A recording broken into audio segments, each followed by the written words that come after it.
YouTube was Amateur Barzell. I'm back with another banger video. Gervontay Tank Davis announces a dangerous fight. His next opponent is to be determined. Now, and this is interesting because a lot of names have been linked to Gervontay Tank Davis lately, and those names have been one Pitbull, but then Pitbull got beat, and so El Rayo name got said, and then Shakur, Lomachenko. A lot of names have been linked to Tank, but it's ironic how Tank's name is linked to 140 pounders. But when Devin Haney beat Regis Prograis, everybody said Devin was too big. Let's get it, man.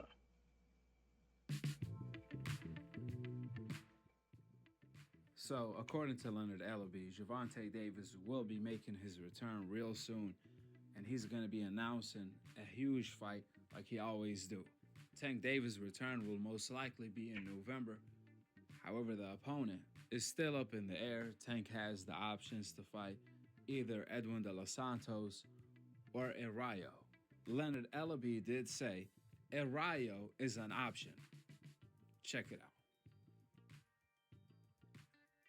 Do you see Rayo getting in a fight with Gervonta now because of that win? Because he got the title now, do you see him moving up to 140 to get that title? Paul Beard hitting. Why not? Why not? Music to my ears. Yeah, I like why, that. Yeah. why not? Why not? He's a good fighter. Why not?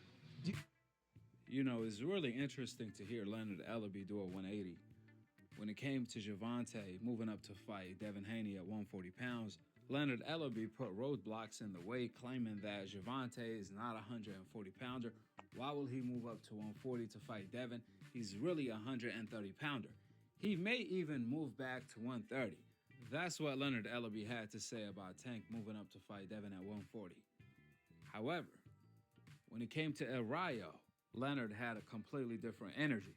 You guys heard Leonard Ellaby being open to the idea of Gervontay moving up to fight El Rayo at 140 pounds, which only could mean one thing.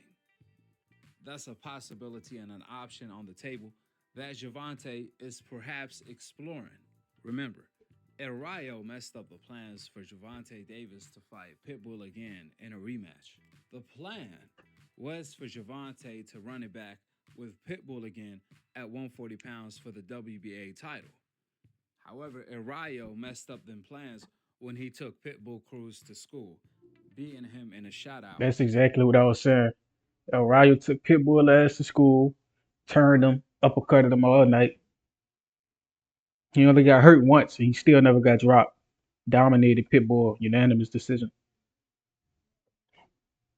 And some fans still saying Pitbull got robbed. Pitbull ain't do shit. The cards wasn't even close. Come on, man. 10 rounds to 2. It's more than fair to say El Rayo beat Pitbull Cruz in a better fashion than Gervontay did. So, the fight does make sense. Gervontay is the WBA champion in the lightweight division, and El Rayo is the WBA champion in the 140-pound division, one division above Tank. Not too long ago, El Rayo did say he believes he has the style to not just beat Gervontay, but even perhaps knock him out, because he has the skill and the power to do so. If I fought Tank, I would find him very smart. I would have my feet under me, and one thing you can never count out is power. I also got long reach. So I'm a dangerous fighter, and it wouldn't be easy fight for him. I'll tell you that. And I wouldn't be surprised if I knocked him out. Look, he made me look bad, I think, when he knocked me out, but he took it with a price. The next fight, Chris fought L. I was robbed, but he took it with the price.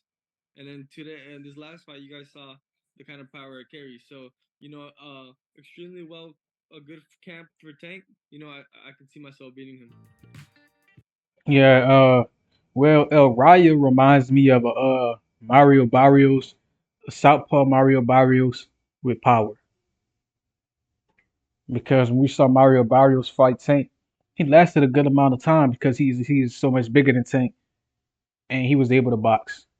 he didn't had necessarily have the power to stop Tank from stalking him.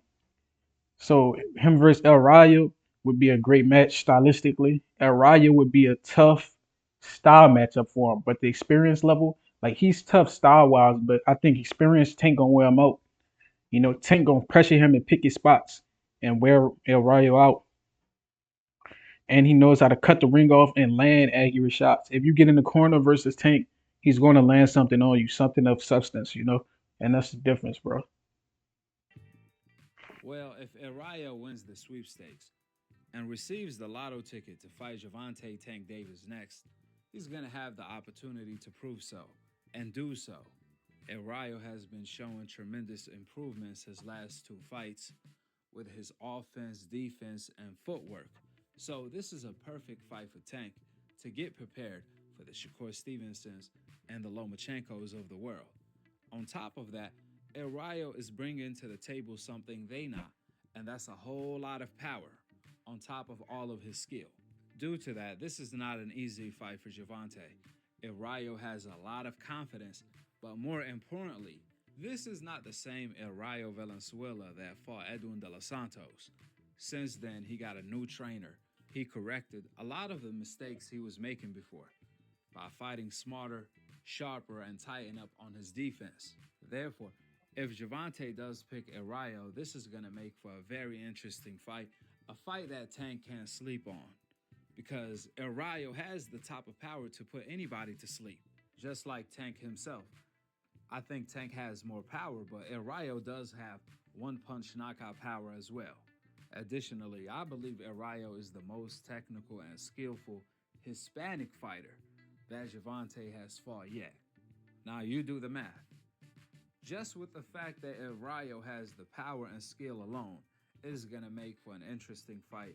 Yeah, it is gonna make for an interesting fight, but I'm gonna stop it right there because I don't think anybody in 135 or 140 outside of Lomachenko, Devin Haney, or Shakur has a chance at defeating this dude because Lomachenko, Devin Haney, and Shakur have been in martial arts since they was about 6, 7, 8 years old, and Tank as well. So they all have relative experience. A lot of these Hispanic fighters, I don't know how long they've been in the sport, but it's not nearly as long as Tank, and they're not nearly as physically gifted as Tank. But with that being said, man, like, comment, subscribe, and share this. We're on the road to 2K. I love y'all. Till next time.